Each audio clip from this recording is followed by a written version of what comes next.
Senhores, o tema aqui da nossa palestra, locações residenciais. Por que nós escolhemos esse tema? Nós trabalhamos com assessoria de várias imobiliárias e muitas situações geram dúvidas recorrentes, problemas recorrentes. E onde estão as maiores dúvidas hoje dos colegas, dos corretores, dos donos de imobiliárias, realmente estão nas locações residenciais. De vendas, são casos muito específicos, condomínios são casos muito específicos, mas a recorrência geralmente são em temas de locações residenciais. Então aqui, eu não vou querer ensinar vocês como que funciona uma locação, porque todo mundo aqui já sabe como é que funciona uma locação, né? Não vou ensinar o beabá, eu vou apenas pegar aspectos práticos, aspectos que geram dúvidas realmente, que nós atendemos várias dúvidas nesse sentido, e algumas coisas que vão gerar até um pouco de polêmica e discussão. Quero deixar, antes até de começar, quero até deixar claro uma coisa. O trabalho de quem faz uma consultoria jurídica, o trabalho de quem faz um departamento jurídico, às vezes é um pouco mal interpretado, porque às vezes as pessoas querem que a gente saiba o sim ou não. Olha, pode fazer isso? Espera que a gente dê a resposta, pode ou não pode. Só que não é assim que funciona. Não é assim que funciona. Você tem hoje em dia, dentro do direito, infelizmente você tem sempre uma incógnita, né? Existem situações que a lei é clara, não é isso e pronto. Tem situações que abrem margem interpretativa, e existem margens que a lei tem uma aplicação em branco, ou seja, você não tem bem uma definição e vai para a interpretação do judiciário. Então, qual que é geralmente o nosso trabalho? Já com a experiência do judiciário, trazer questões que minimizam o impacto. Então, a palavra principal é essa: minimizar, dirimir impactos e prejuízos. Então, a gente já tem uma noção dos problemas que se dão na frente no judiciário e tenta antecipar esses impactos, ok?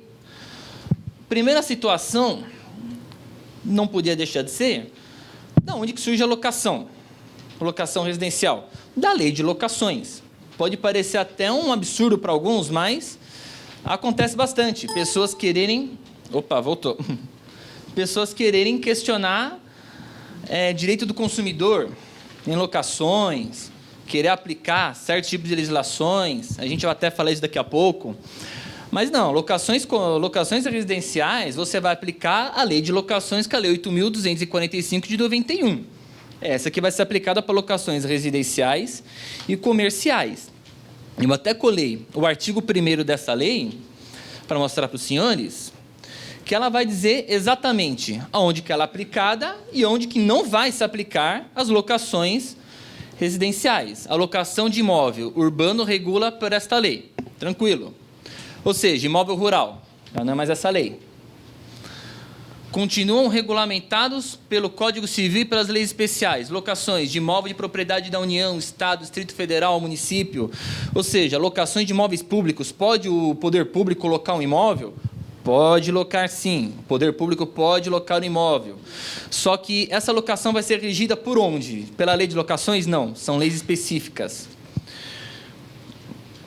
Vagas autônomas de garagem ou espaço para estacionamento de veículos. Então, você não vai fazer a locação de uma vaga de garagem pela lei de locações residenciais. Até tive casos que a pessoa me pediu para fazer o contrato de locação. Eu falei, legal, um contrato de locação, mas é só da vaga de garagem. Só da vaga de garagem? Só da vaga de garagem.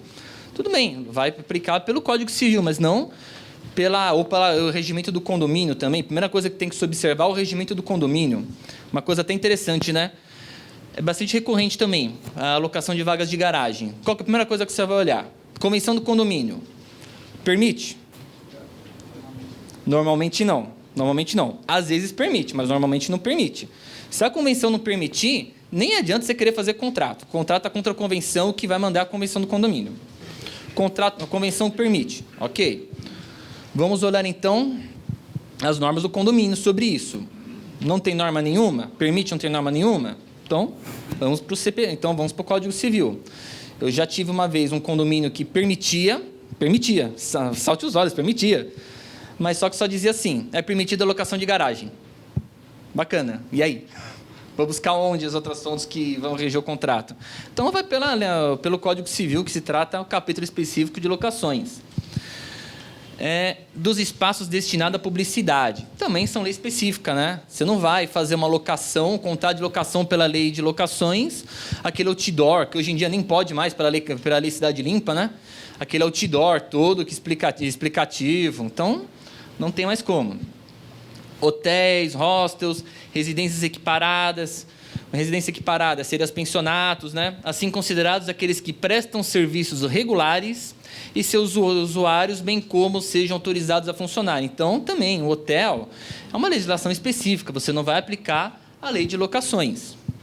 O arrendamento mercantil em qualquer dessas modalidades. Então, vocês veem, são situações muito específicas que não vão se utilizar a lei de locações. Daí, qual que é a vontade do legislador aqui nesse caso? Tentar regulamentar a situação de locação de imóveis, mas a locação em que a pessoa vai morar ou vai utilizar-se para o quê? Para o comércio. Ou é um ou é outro que vai entrar aqui. Fora essas locações, fora esse tipo de relação jurídica, não vai entrar nessa lei de locações, certo? Prosseguindo. O que eu tinha falado, não há aplicação do Código de Defesa do Consumidor. Eu teve uma época que eu trabalhei dentro de uma imobiliária, eu era estagiário nessa época, e eu lembro que até a atendente que fazia atendimento aos clientes, ela tinha todo um texto decorado, que o inquilino chegava falando do direito do consumidor, ela já tinha todo um texto decorado já pronto na ponta da língua. Não, a lei do consumidor é uma lei específica, não se aplica a locações. E não sabia nem praticamente por que ela estava falando aquilo. Tanto que um dia chegou uma pessoa, começou a inquirir ela, mas o porquê ela se perdeu, foi chamar o dono do escritório, não estava, até se atrapalhou. Então, por que não se aplica a lei de locações? Porque não há relação de consumo. A lei de locações ela vai se aplicar sempre quando houver uma relação de consumo. O que é a relação de consumo? Você tem dois pressupostos, o consumidor e o fornecedor. É obrigatório ter os dois? É obrigatório ter os dois. Não adianta eu ter uma situação que eu acho que é um consumidor, outro que eu acho que é um fornecedor. Não, eu tenho que ter os dois, consumidor e fornecedor. Se eu tiver um ou tiver outro, não é essa relação. O que é o consumidor? Está descrito no artigo 2º da Lei do Consumidor, que a lei, eu até coloquei lá, 8.078 e 1990. O consumidor é toda pessoa física ou jurídica. A empresa pode ser consumidor? Pode ser consumidor.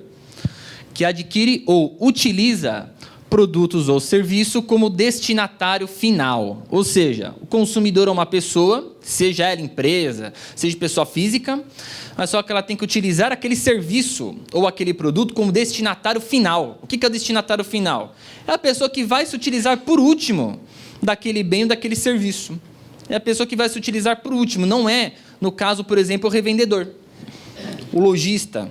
O lojista compra um lote de mercadoria para vender no varejo. Ele é consumidor? Não, ele não é o consumidor, ele não é o destinatário final do produto.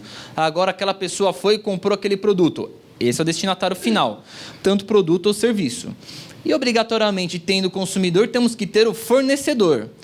Toda pessoa física ou jurídica, pública, privada, nacional, estrangeira, ou seja, qualquer um, seja até ente público, pode ser até o Estado, União, Distrito Federal, município, que desenvolve atividade de produção, montagem, criação, construção, transformação, importação e assim vai, comercialização de produtos ou serviços. Daqui implica dizer o quê? Qualquer pessoa que dê produtos ou serviços de forma habitual. Então, deve-se ter a habitualidade nessa prestação de serviços. Por exemplo, o Estado fornecendo energia elétrica. Você é consumidor do Estado que fornece energia elétrica. Você é o destinatário final da energia elétrica. E o Estado é o fornecedor de energia elétrica. Todo mês, todo dia, ele está fornecendo energia elétrica para a sua residência. Então, você é consumidor do Estado. Aplica-se a relação de consumo dentro de uma imobiliária? Depende a situação. Aí que está. Depende da situação. Eu não posso ser incisivo de chegar e dizer assim: locações jamais terão relação de consumo, porque uma locação é uma relação de direito civil. Ok? Uma coisa que a experiência nos mostra: tudo aquilo dentro do direito que você diz, isso não tem alteração, você descobre geralmente que tem alterações. As pessoas que buscam reverter uma situação, buscam reverter um quadro que é desfavorável, fazem teses até interessantes e muitas vezes conseguem reverter. Por isso que eu digo, não posso ser incisivo. Agora, inquilino com proprietário, tem relação de consumo? Não, não tem relação de consumo. Inquilino não é destinatário final de produto nenhum, locação não é produto.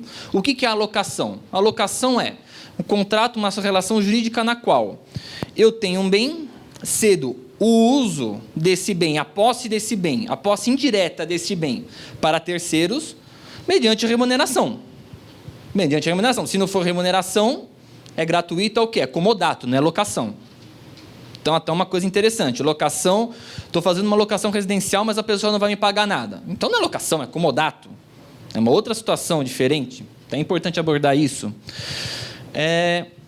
E, vamos dizer assim, o inquilino com o proprietário, ele tem alguma relação de consumo? Nenhuma. Nenhuma relação de consumo. A relação de específica, direito civil, é uma relação que você tem uma legislação especial, não vai se aplicar relação de consumo nenhuma. E com a imobiliária? Então, aí já começa a dificultar um pouco a coisa. Eu já vi ações que foram bem-sucedidas por inquilinos quando teve aquela proibição da cobrança de taxa de boleto, né? Que não podia mais cobrar taxa de boleto. E tinham imobiliárias que faziam boleto, emitiam e cobravam a taxa de boleto do inquilino. A maioria que eu vi entrou e ganhou. Então, eu vou falar que não tem relação de consumo. Em partes pode ter uma relação de consumo. Posso entender que ele vai estar protegido, sim. E o proprietário com a imobiliária? Proprietário com a imobiliária, que a gente está pensando aqui entre inquilino e proprietário. Tranquilo. Agora, eu sou corretor, eu sou imobiliário, estou fazendo a administração daquela locação. E aí, eu com o inquilino ou com o proprietário, eu vou ter relação de consumo? Em tese, não. Em tese, você não tem relação de consumo, por quê? Por mais que você, nesse momento, esteja sendo um prestador de serviço para ele, e ele um consumidor final, você tem um contrato específico no direito civil com o contrato de administração de bens. É um contrato específico no direito civil. Mas, como eu disse na questão dos boletos, nada impede uma situação desfavorável, que são coisas raras, são casos muito excessivos, tá? Que se eu fosse começar a expor aqui, eu ia tomar 3 vezes o tempo da palestra, aí os delegados vão me expulsar daqui. Então, há situações que podem acontecer, sim, mas não adianta a gente expor, que senão são casos muito específicos. Próximo passo, o prazo para a locação. Pode ser ajustado a locação a qualquer tempo? Pode ser ajustado a qualquer tempo, sim. Eu não tenho um prazo específico para estar ajustando uma locação.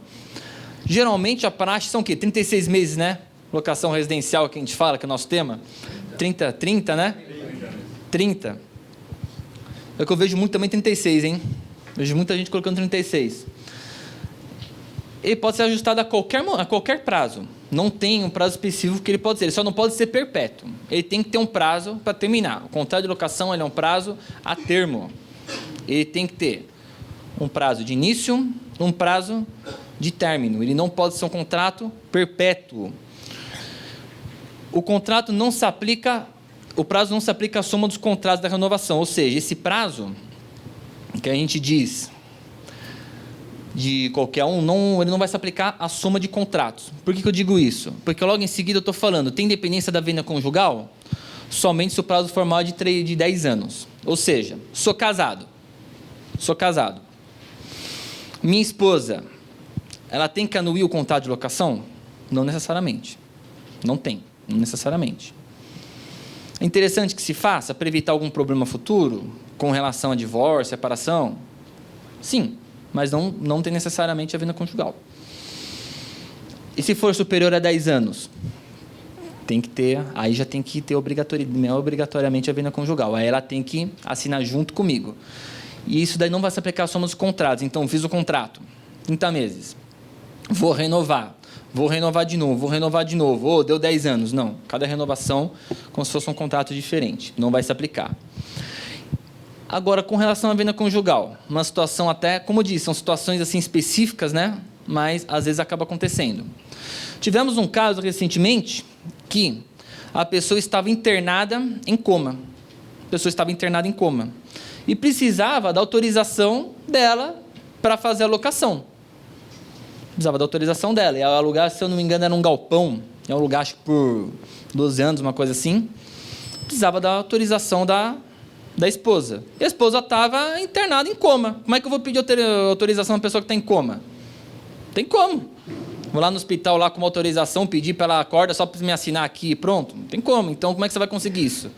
Autorização judicial. Aí que é a importância de estar sempre sabendo como é que funciona o judiciário. Vai ter que se entrar com uma ação judicial, vai ter que se fazer um trabalho dentro do judiciário e pedir para o juiz suprir essa ausência. Coisa que, inclusive, está no parte geral do Código Civil, né? Dos bens do ausente, tutelados, curatelados. Então, você vai sempre prestar atenção nesse ponto. Prosseguindo. Opa.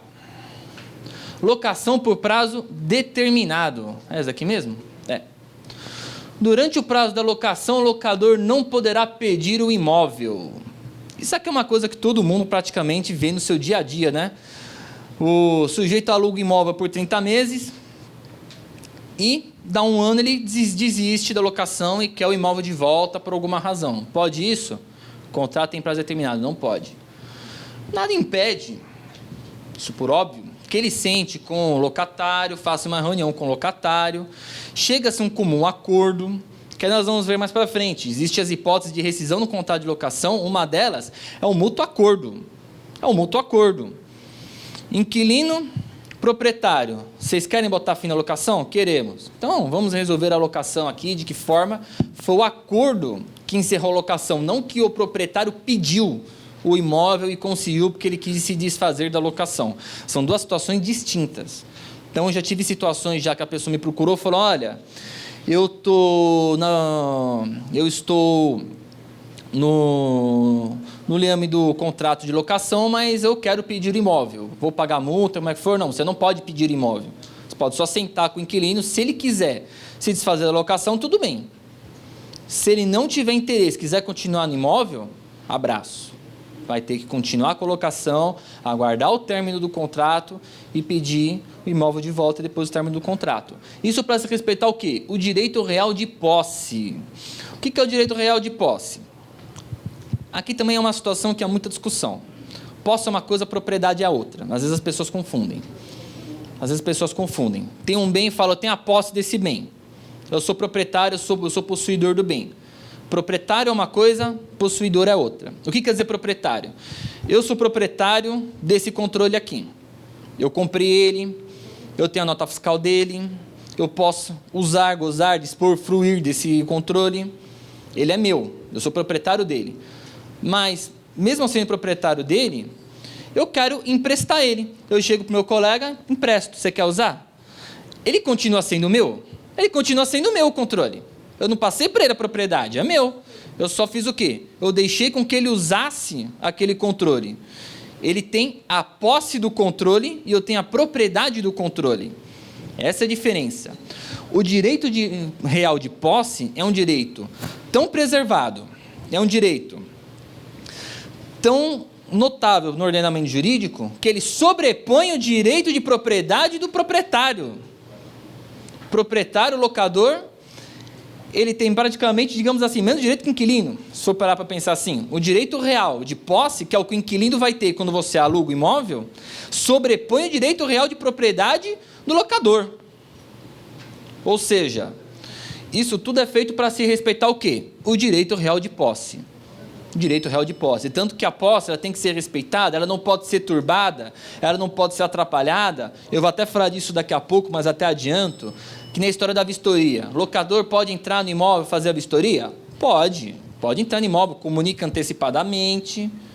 Ele pode todo dia fazer a vistoria? Pelo amor de Deus, já está conturbando a posse do inquilino.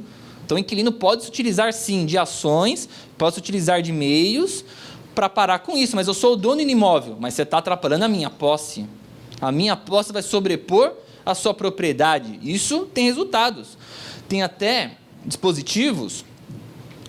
Uma coisa interessante para os do direito real de posse, não vai se aplicar a locações, pelo menos eu nunca vi isso acontecer, mas é a única situação, a defesa da posse pelo proprietário, pelo possuidor, é a única situação jurídica no Brasil que é permitido a autotutela. O que é autotutela?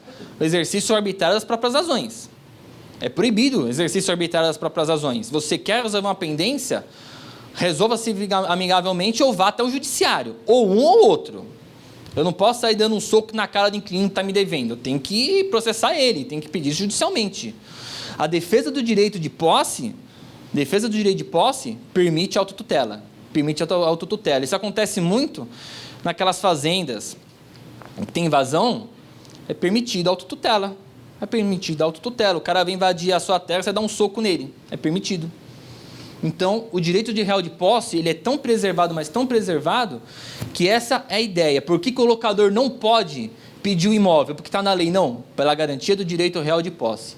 O locatário deve devolver o pagamento, pode devolver mediante pagamento da multa contratual. Então, se eu digo que o locador não pode, o locador não pode pedir imóvel durante a locação, o locatário pode devolver? A gente sabe, pode. Mediante o quê? Pagamento de multa contratual. A multa pode ser abonada? Vejam, é um acordo, é um pacto.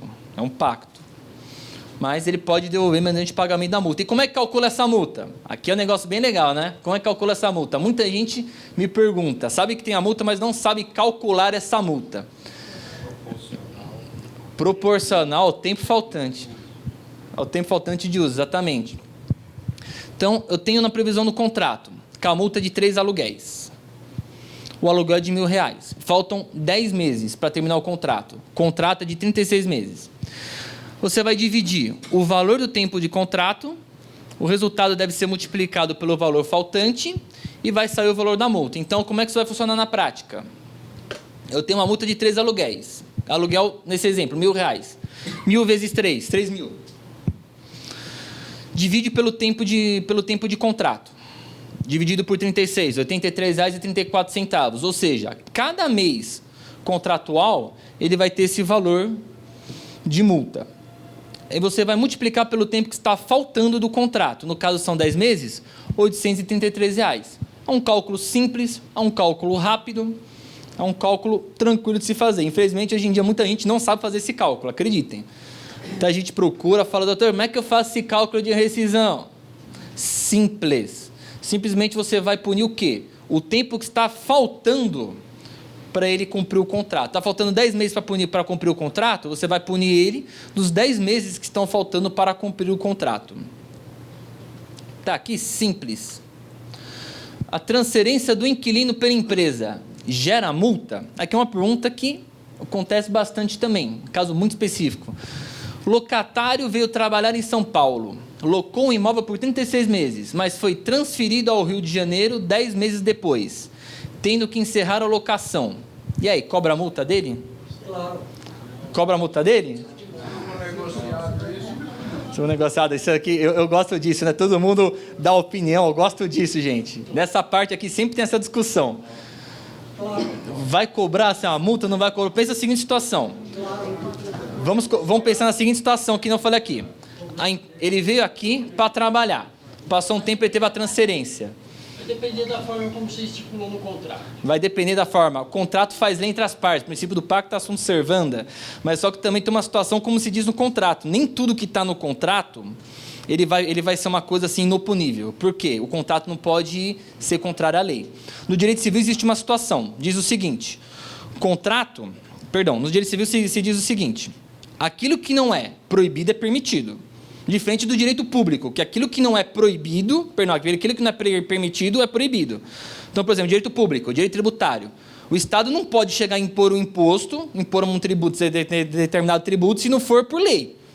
Então, a lei tem que autorizar para o Estado fazer. Por isso que às vezes a gente também fala muito do governo, mas não tem uma lei que autoriza aquilo lá. E o pessoal lá em Brasília também não trabalha, não gosta, né? Aí acontece o quê? O Estado não pode fazer nada, não tem lei que autoriza, direito civil não. Se a lei não proibir, é permitido. Qual que é a resposta disso daqui? Está na lei. Artigo 4, parágrafo único da lei. O locatário fica lá dispensado da multa, vocês vão me bater agora, tacar caderno. Se a devolução do imóvel decorrer de transferência pelo seu empregador privado ou público para prestar serviços em localidade diversa daquela do início do contrato, sem notificar por escrito o locador com prazo de no mínimo 30 dias de antecedência. Então, mesmo que ele não coloque isso no contrato, isso aí vai privatizar. Está na lei. Por quê? Não está no contrato, mas está na lei. A interpretação da lei vai superar a lacuna do contrato. Eu tive um caso, inclusive não foi nem um caso, não posso chamar de caso, foi um amigo meu particular. Ele era funcionário do Tribunal Regional do Trabalho, ele prestou concurso no Tribunal de São Paulo, mas só que a família dele era de Curitiba, que é um outro tribunal. É um outro tribunal, uma outra região. Ele prestou concurso aqui, então ele vinha trabalhar aqui na Barra Funda, dava sexta-feira, 6 horas da tarde, ele saía, corria para a rodoviária, pegava o ônibus, ia para Curitiba, acordava e estava pedindo a transferência do tribunal, do TRT2 para o TRT, não sei qual que é em Curitiba, mas ele estava pedindo a transferência de tribunais, para poder trabalhar lá. Quando ele conseguiu a transferência, ele foi transferido, ele teve que se mudar de São Paulo para Curitiba.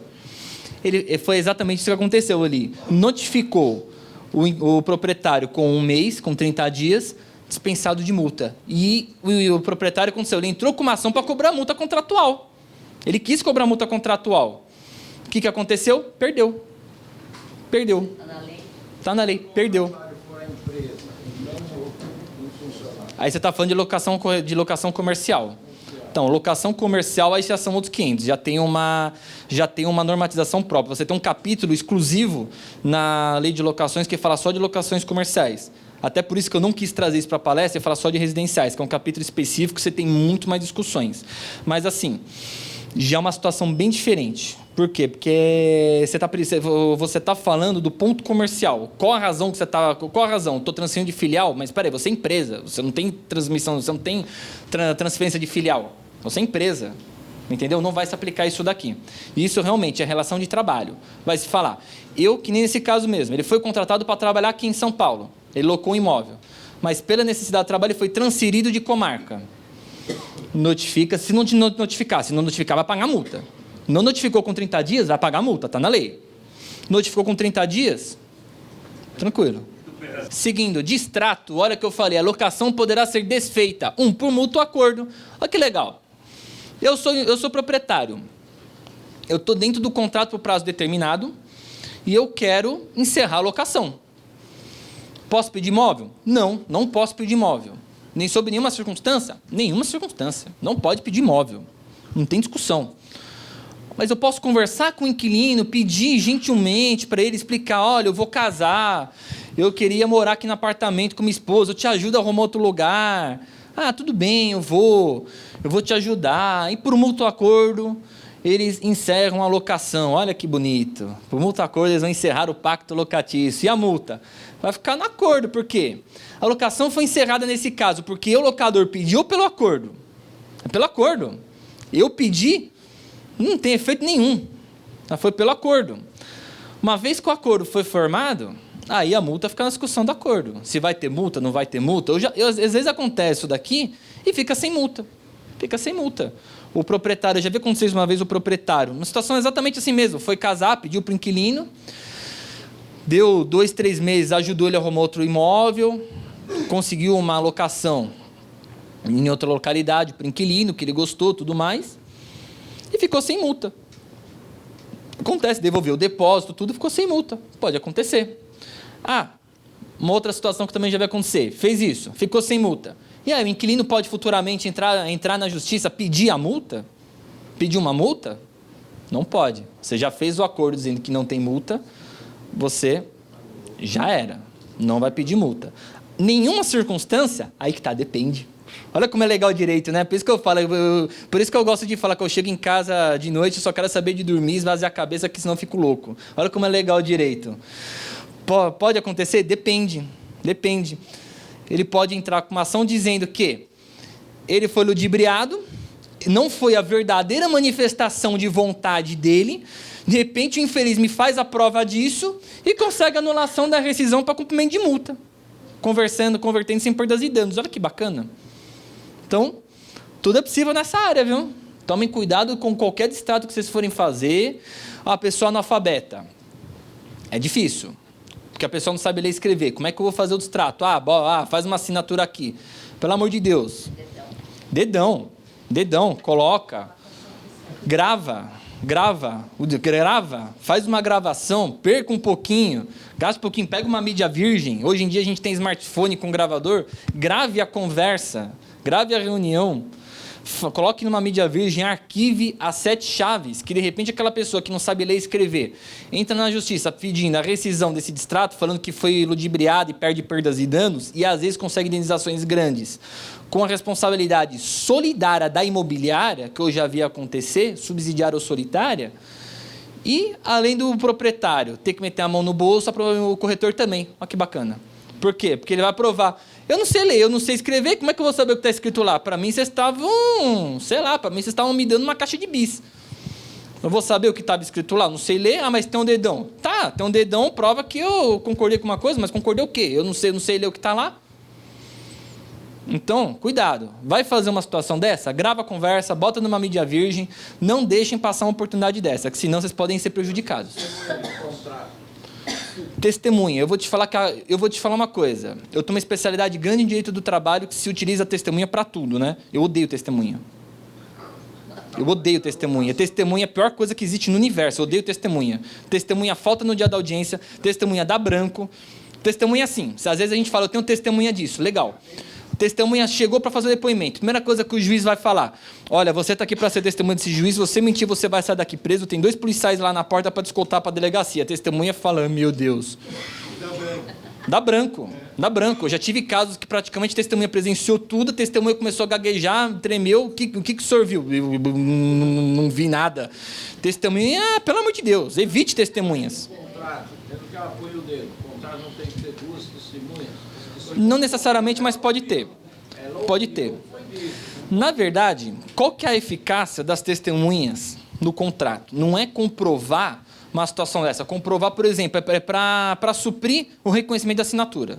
Basicamente é isso. As testemunhas ela é para suprir o reconhecimento da assinatura. E já com a assinatura reconhecida, você já tem problema. Quer ver que legal? Eu tive uma vez um caso, a pessoa ela fez o contrato de locação, legal, passou sua locação. Aí quando foi descobrir, as assinaturas eram falsas, era um picareta que fraudou RG, fraudou a assinatura, fraudou tudo. E a assinatura foi reconhecida, e não foi por semelhança não, foi presencial. Por autenticidade. Por autenticidade. Normalmente é autenticidade. O cara conseguiu anular e pediu perdas e danos, conseguiu. Normalmente é por autenticidade. Nem sempre. Depende do quanto que o proprietário quer investir. Depende de quanto você quer investir. Normalmente, como eu disse, né, no contrato de locação se pede por autenticidade exatamente para se suprir essa possibilidade dele fazer, eu não assinei com essa assinatura, não é minha. Acontece. Mas aquela história, tudo pode acontecer. Aqui tudo pode acontecer. A gente está no mundo, que tudo pode acontecer. A gente não sabe o dia de amanhã. Em decorrência de prática de infração legal ou contratual. Situação bem recorrente também. Pessoa que aluga apartamento. Alugou apartamento. Nossa, eu bato esse negócio que faz barulho. Alugou apartamento. Aí, os filhos do inquilino começam a gritar no corredor do prédio, meia-noite, sai correndo e querer brincar de pega-pega. Tem 3 autuações já com multa de condomínio. Posso rescindir? Deve rescindir. Infração contratual. Quebrou o contrato. Geralmente, nesses contratos já está escrito que você tem um dever de silêncio, né? Já está dizendo, você tem que respeitar as convenções de condomínio. Convenção de condomínio proíbe barulho depois das 10, a criançada quer brincar de pega-pega no corredor. Vai brincar de pega-pega, sei lá onde, vai brincar do parque, né? Então, deve sim pedir aqui o distrato. Em decorrência de falta de pagamento de aluguéis e demais encargos, é o que a gente mais vê no dia a dia, né? Não pagou aluguel. Antigamente, na antiga lei de locações, você tinha que notificar o inquilino, falar, olha, você está atrasado, você não pagar, eu vou entrar com despejo. E hoje em dia, como é que faz? Eu sou obrigado a notificar o inquilino? De jeito nenhum. Dia de pagamento, dia 10. Não pagou dia 10, dia 11, posso entrar com despejo? Pode entrar com despejo. Você não precisa esperar nem um dia, nem 10. Contrato antigo lá. Tem que ver o que está no contrato. Mas só que também, aí vai entrar naquela questão da interpretação que eu te falei. Tem decisões que já dizem que a lei já se aplicou, que a lei aplica a aplicação imediata. Então, vai aplicar a lei nova, mesmo que está no contrato antigo. Porque o contrato não pode, uma cláusula contratual, ela não pode ir contrário ao que está na lei. Foi feito na lei anterior, mas não foi renovado? Então, desapropriação não tem nem o que falar, né? Chega o Estado de São Paulo, vou construir uma linha de metrô aqui. Cai fora do imóvel. É bem assim mesmo. Sai de imóvel, vou entrar com ação de desapropriação, você vai ser compelido a sair coercitivamente. Mas está alugado. Encerrou essa locação. Desapropriação. Não, aí já é uma situação específica. Aí não foi nem porque você quis. O poder público está me desapropriando. Desapropriação não tem o que fazer. Não existe contestação. Fala, não, mas eu moro aqui há 50 anos, eu tenho 5 filhos, 2 netos, não tenho para onde ir. Desapropriação. O interesse público é maior do que o seu particular. Não tem o que fazer. Por isso que existem as ações de desapropriação, porque ele vai te pagar um valor abaixo. Aí, na contestação da ação de desapropriação, você vai trabalhar aquele valor, fazer lá o engenharia para dar o valor real daquele imóvel. Não necessariamente é o valor de mercado, tanto que quem faz a avaliação na ação de desapropriação não é o corretor. Infelizmente, deveria ser o corretor, mas é o perito engenheiro. E por que é o perito engenheiro? Eu até conversei com o perito engenheiro, ele me mostrou, tem um cálculo que eles fazem para chegar no valor do imóvel, que ele demora, o cara mesmo experiente, com uma planilha de Excel bem montada, ele leva 4 horas para fazer aquele cálculo. Então, é uma coisa assim que não é do nosso mundo. Não é do nosso mundo. Não basta você apresentar que comercialmente eu vendo a tanto. Não é do nosso mundo. Não, é um negócio demais. É um negócio demais. Gente, prosseguindo, que senão o pessoal vai me bater que vai passar de 1 hora. Seja qual for o fundamento do término da locação, a ação do locador para reaver o imóvel será de despejo. Então, posso entrar com uma ação no juizado especial? Não. Não há ação no juizado especial para reaver imóvel. É ação de despejo, tem que correr pela vara comum. Despejo pode ser ordinário por falta de pagamento. Então, tem 2 tipos de despejo. Não pagou aluguel, vou despejar. Despejo de falta de pagamento. Está pagando aluguel, mas está vencido o contrato, está com prazo determinado. Eu quero pedir o imóvel para moradia. Beleza, despejo ordinário. Não cumpriu as cláusulas contratuais. Despejo ordinário. São as 2 situações de despejo que tem. Aí já não é mais locação. Aí já não é mais locação. Aí já é outra situação. Aí é tática de guerrilha. Morte do locador. Morreu o locador. Em caso de morte do locador, locação se transmite automaticamente aos herdeiros. Ou seja, o locador está lá, morando no imóvel. Ele morreu. E aí? Vou ter que aditar o contrato? É lógico que tudo que você fizer de aditamento é interessante, né? Tudo que você puder documentar, formalizar, gente, pelo amor de Deus, por tudo que é mais sagrado que eu falo para todos os meus clientes, não façam coisas de boca. Não faça nada verbal. Documenta tudo. Não faça nada verbal. Eu costumo geralmente chegar cliente no escritório, falar, mas eu confiei nele, eu tenho sempre a mesma postura, eu começo a abrir meu arquivo, ó, tá vendo isso daqui, essas pastas aqui, é tudo confiança. É tudo confiança, ó que bonita confiança. Então, faça coisa escrita. Não façam nada que não seja por escrito. Mas, morreu, preciso necessariamente editar? Ele vai prosseguir automaticamente com os herdeiros. Tem 2 herdeiros, tem 2 filhos morando naquele imóvel, vai continuar para aqueles herdeiros a locação. Locador que os filhos morando no imóvel? Não, locador. Nossa, Desculpa, eu acabei confundindo. Muito obrigado. É que é muita informação, a gente se confunde. Locador. Locador morreu, mas ele tem 2 filhos, não precisa fazer aditamento para mostrar, lógico, a imobiliária, é bom ela fazer o aditamento sim, para tá falando o quê? E aí a minha taxa de administração, quem que vai pagar? É bom a imobiliária fazer um aditamento do contrato de administração dela com o locador. Mas, morreu o locador, tem 2 filhos, tem 3 filhos, continua a sua locação, não tem necessidade de chegar e editar o contrato. Que é o chamado princípio de Saizine, isso dentro do direito. A pessoa, quando morre, já transmite-se automaticamente, que eu até transcrevi o artigo 1572 do Código Civil. Aberta a sucessão. Aberta a sucessão, entendam como morreu a pessoa. O domínio e a posse da herança transmitem-se desde logo aos herdeiros, legítimos e testamentários, ou seja, a pessoa morreu, já vai se transmitir automaticamente para ela. Tá? O correto de qualquer pessoa que morreu, abre inventário em 30 dias. 90 dias. É o correto. Abre inventário. Tanto é que o que a lei fala, se você não abrir inventário no prazo, gera-se uma multa a ser paga no ITCMD. Então você tem que abrir inventário. E inventário, quem é o responsável? O inventariante. Então o inventariante é quem vai estar responsável para receber e se virar fazer a prestação de contas, que ele tem que prestar contas do inventário. Não, então, tudo bem, mas não fez isso. Ideal é ser feito um acordo escrito com todo mundo assinando quem que vai receber os aluguéis, como é que nós vamos fazer esse repasse. Se depositar em juiz e deixar o inventariante... Se não tem nenhum acordo, eu até sugiro fazer isso, deposita em juízo, para não ter problema para você. Se pagou errado, paga 2 vezes também. Esse que é o problema. Você pagou errado, paga 2 vezes. Então, eu sugiro realmente fazer isso. Não chegou um consenso, os herdeiros, quem que vai receber, quem que vai administrar, eles não estão querendo fazer o inventário, deposita em juízo e deixa eles brigarem. Você não sabe para quem pagar. Inclusive, uma das condições da ação, desse tipo de ação. Você não sabe para quem pagar. Você está na dúvida de quem que tem que receber. Faz a consignação em pagamento. Ação de consignação em pagamento. Eu já tinha mudado aqui? Não. Já.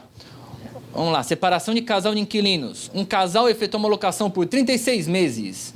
Ele redige um contrato em ambos os nomes. A separação destes. E aí? Termina a locação? Tem que fazer de novo a locação? O que vocês acham? O casal estava casado, separaram. Ou divorciaram.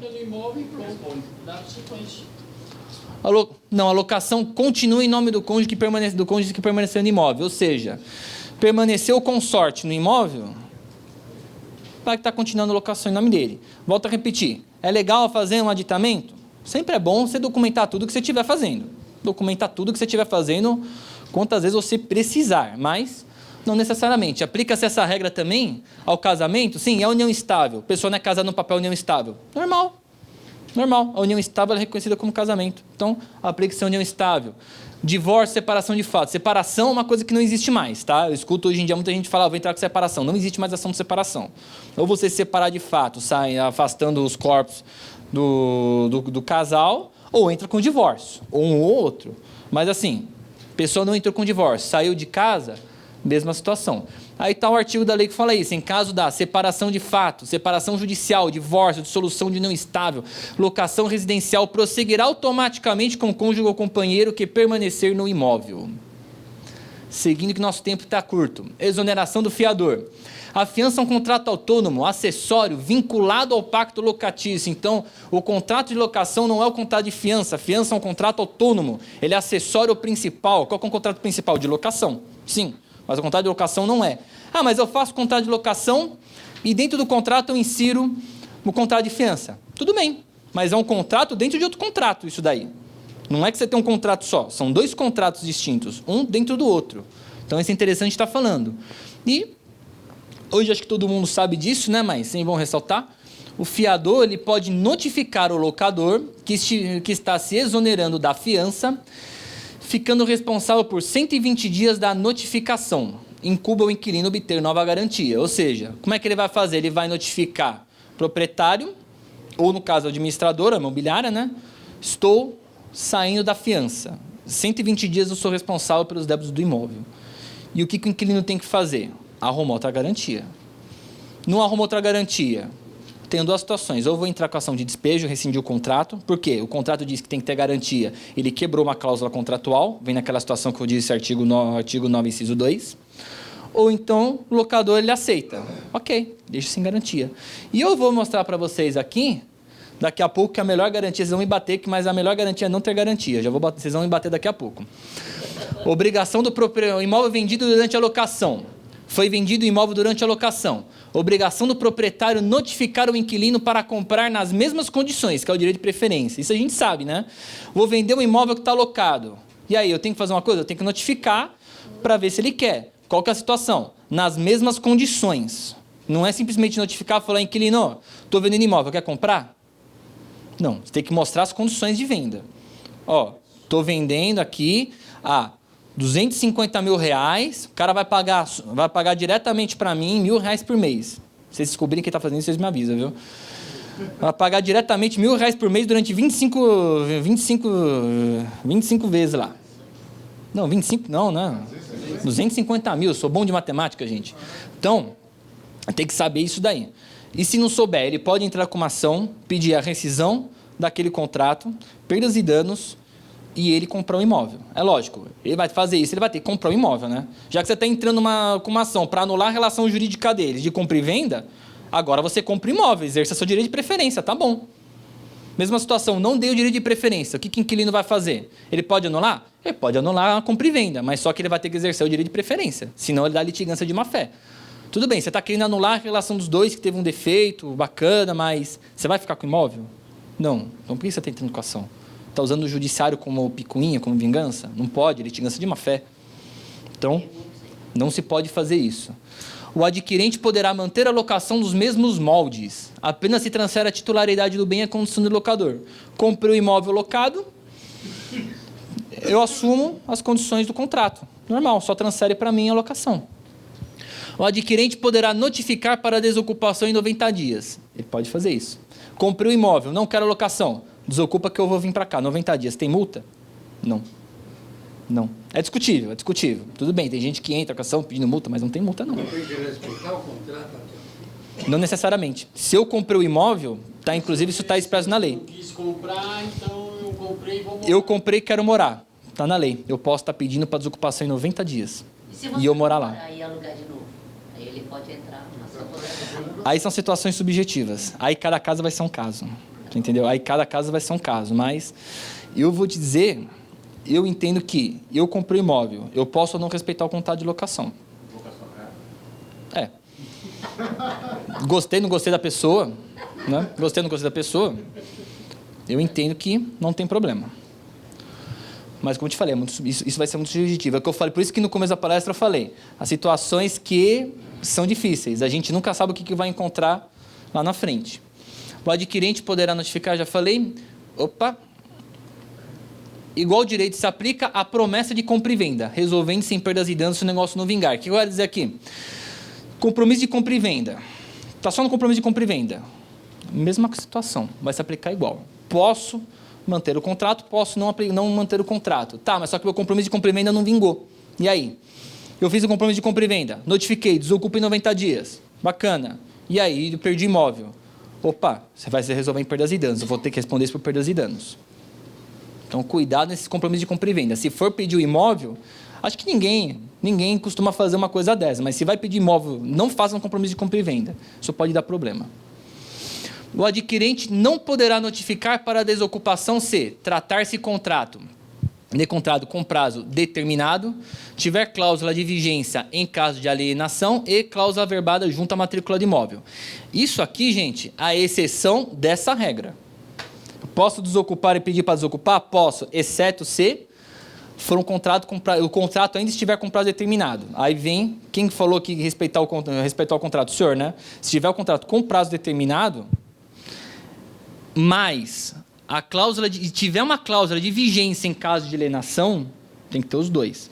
3, a cláusula estiver averbada na matrícula de imóvel, aí eu tenho que respeitar o contrato. Falta um desses. A lei, eu coloquei aquele E em caixa alta porque a lei diz E. Tem que ter os 3 requisitos. Quando o registro de imóveis, tem que respeitar o contrato. Aí tem que respeitar. Aí não tem o que fazer. Aí vai ter que respeitar o prazo do contrato. Aí vindo o fim do contrato, pede imóvel. Mas até então, tem que ter os 3 requisitos. Não pode faltar um. Não necessariamente porque a cláusula de preferência ela já é subjetiva de lei, né? A própria lei já diz o direito de preferência. Então, aquela situação, o que não é proibido é permitido. E o que o contrato não diz, eu vou aplicar a lei. O que é maior em tudo? A lei. A lei é eficácia erga omnes para todo mundo.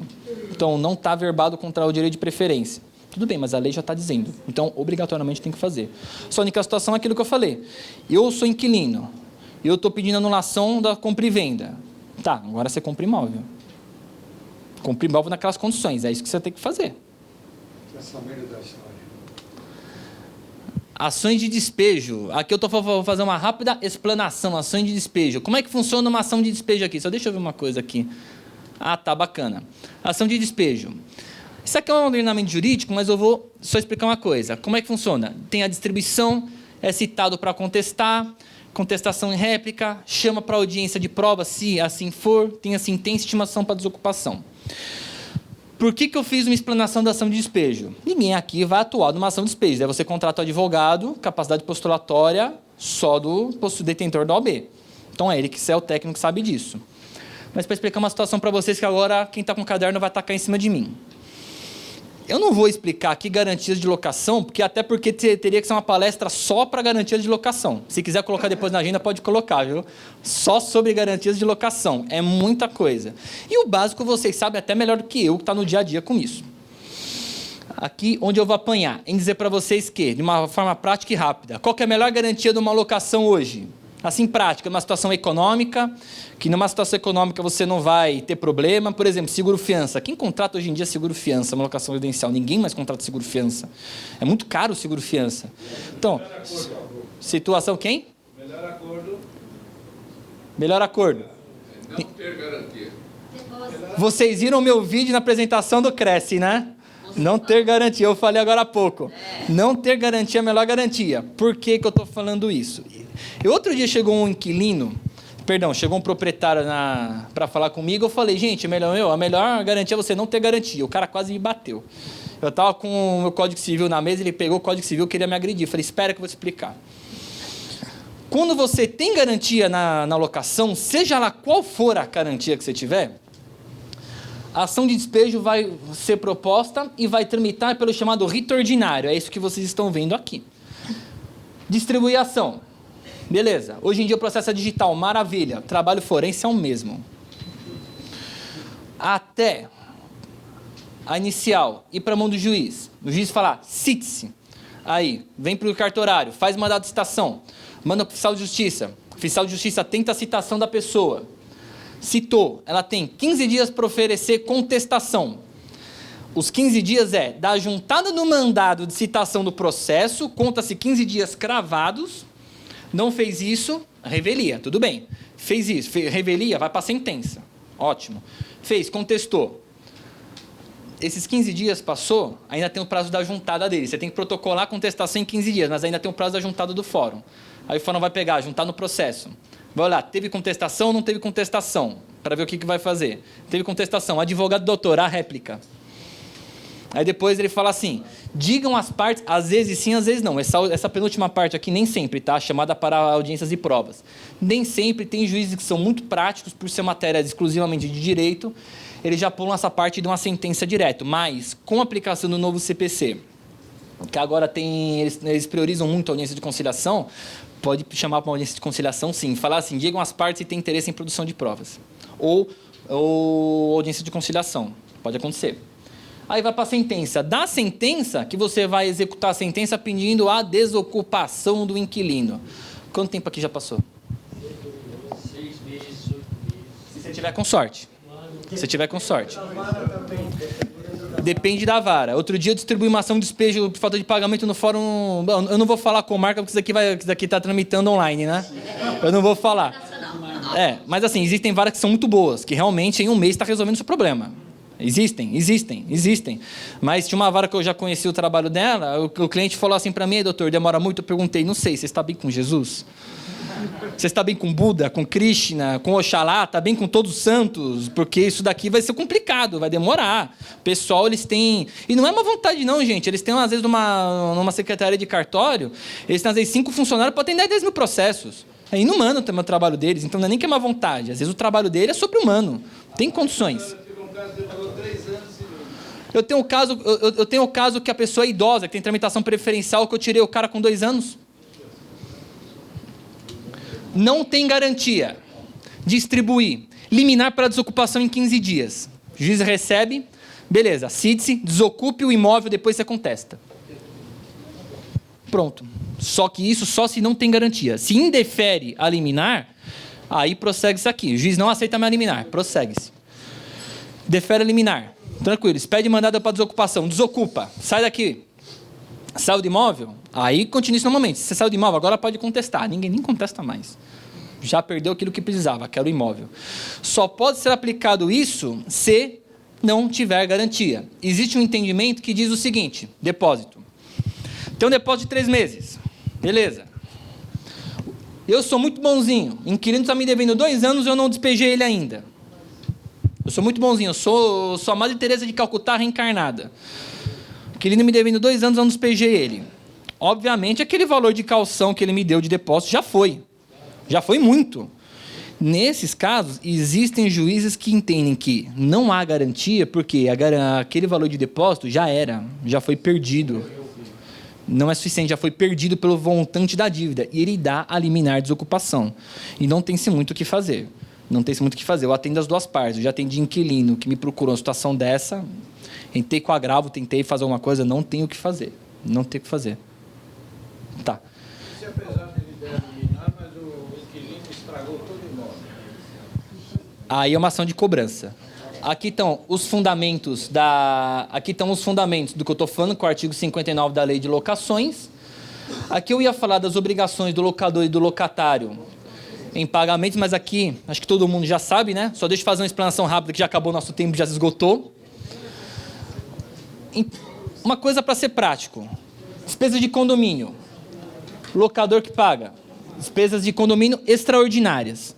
Pagar impostos, taxas, prêmio de seguro contra fogo, que a gente estava falando, impostos, taxas, né? Taxas de condomínio, administração imobiliária, responder por problemas anteriores à locação, garantir uso pacífico, entregar o imóvel, obrigações do locador. E aqui, na própria lei já diz o que são as despesas de condomínio extraordinárias.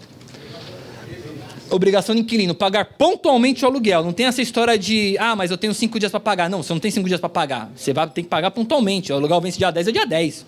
Não tem essa, eu vou pagar com multa. É dia 10, é dia 10. Serviço do imóvel por uso destinado. Se eu fiz uma locação residencial, não vou poder usar para comércio. Restituir o mesmo na mesma forma que recebeu. Avisar imediatamente o locador qualquer dado ou turbação de terceiros. Então, está tendo problema no imóvel, tem que avisar imediatamente ao locador. Realizar reparos imediatos no imóvel.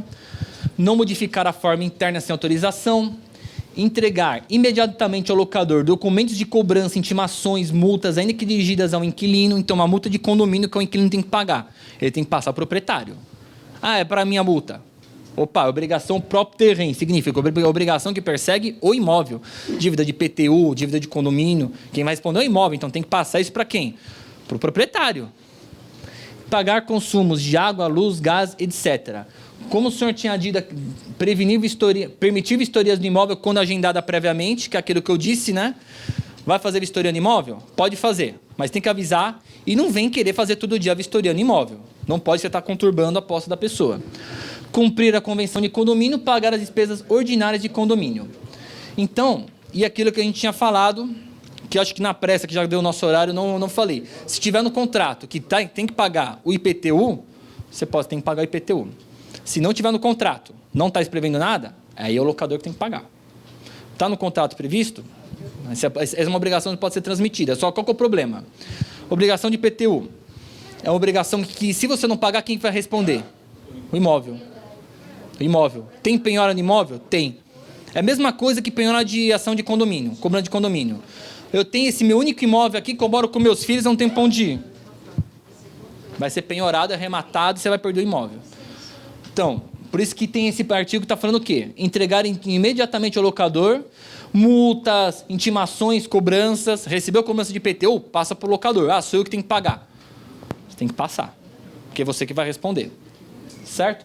E aqui, gente, o meu contato, meu e-mail, para vocês quiserem tirar dúvidas, tá? Tem o meu site, meu e-mail. Quem quiser enviar dúvidas, fiquem à vontade. E acho que agora abre para as perguntas, né? Ou encerra.